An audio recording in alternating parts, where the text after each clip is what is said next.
Nous allons parler de quelques expressions de l'adoration. Nous aimons tous adorer Dieu, mais nous ignorons quelquefois les expressions de l'adoration. La première expression aujourd'hui, c'est de se prosterner.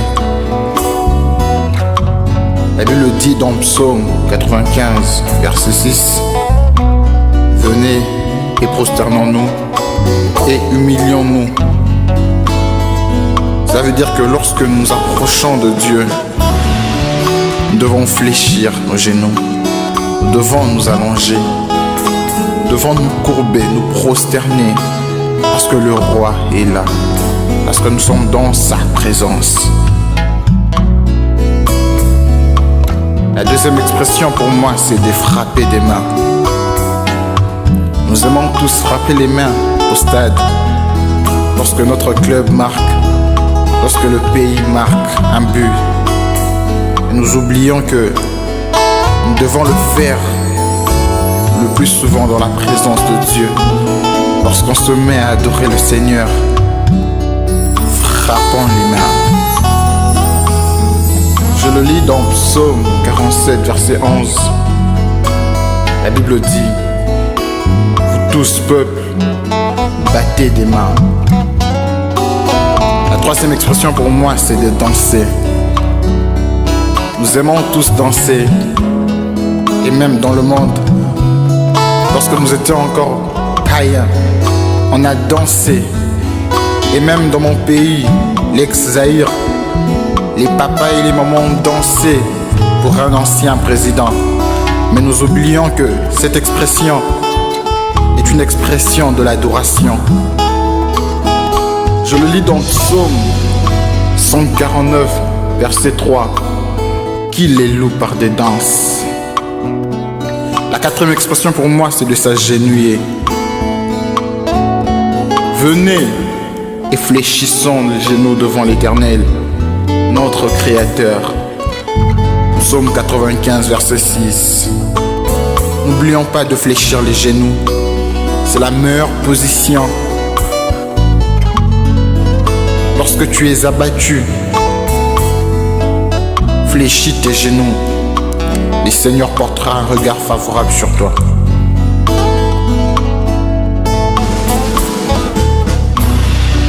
La cinquième expression pour moi est de sauter. La Bible dit dans Luc 6, 23, « Réjouissez-vous et sautez de joie. »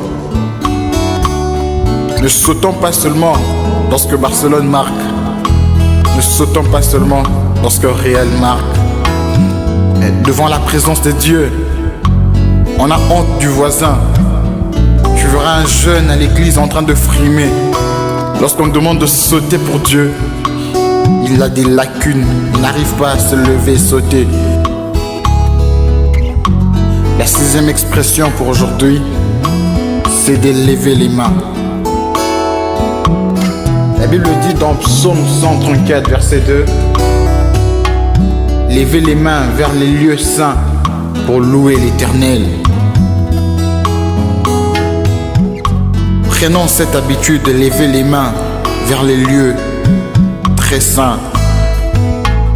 Même si tu es fatigué, mon frère, même si tu es fatigué, ma soeur, lève les mains vers Dieu, lève les mains vers les lieux hauts.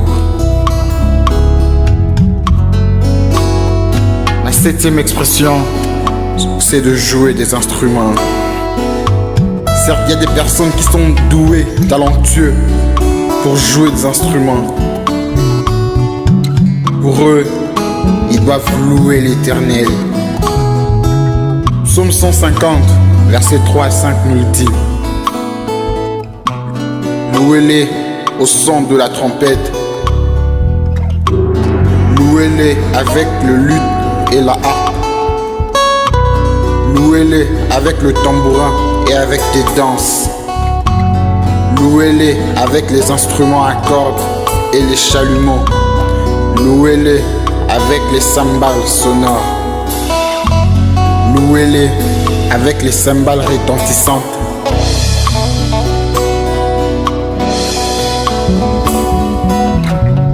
La 8e expression est de crier. Esdras 3:11 nous le dit. Tout le peuple fit retentir de grandes acclamations pour louer l'Éternel. Crions à Dieu. Ne crions pas seulement dans la détresse. Ne crions pas seulement comme Pierre l'a fait pendant qu'il s'enfonçait. Mais crions avec joie. Crions lorsqu'il nous fait du bien. Crions parce que chaque matin, il renouvelle le souffle de vie dans nos vies.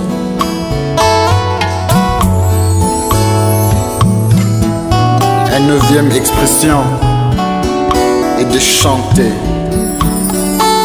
Chanter. Je veux lire le psaume 147, verset 1. Car il est bon de chanter à la gloire de notre Dieu. Chantons même si nous n'avons pas de belles voix. Chantons pour Dieu. La dernière expression pour moi, c'est de se tenir debout. Néhémie 9:5. Levez-vous, bénissez l'Éternel. Notre Dieu est assis sur le trône. Et lorsqu'on s'approche près de Papa, on ne doit pas être assis comme lui. C'est parmi les erreurs que nous chrétiens nous faisons souvent dans l'église. Pendant les moments d'adoration, on reste assis. On présente au Seigneur notre fatigue. On présente au Seigneur nos peines, nos douleurs. Par contre, nous devons nous tenir debout dans sa présence. Amen.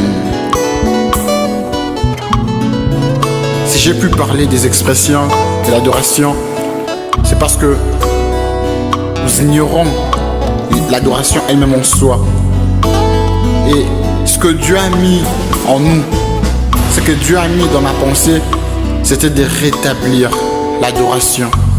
Et si je parle seulement des expressions, c'est parce que dans nos moments de culte, on passe souvent à la monotonie. Et par contre, notre Dieu se renouvelle à chaque fois. Et c'était un peu ce que j'avais comme pensée à vous donner. C'était le diacre Popol Minga. Que Dieu vous bénisse.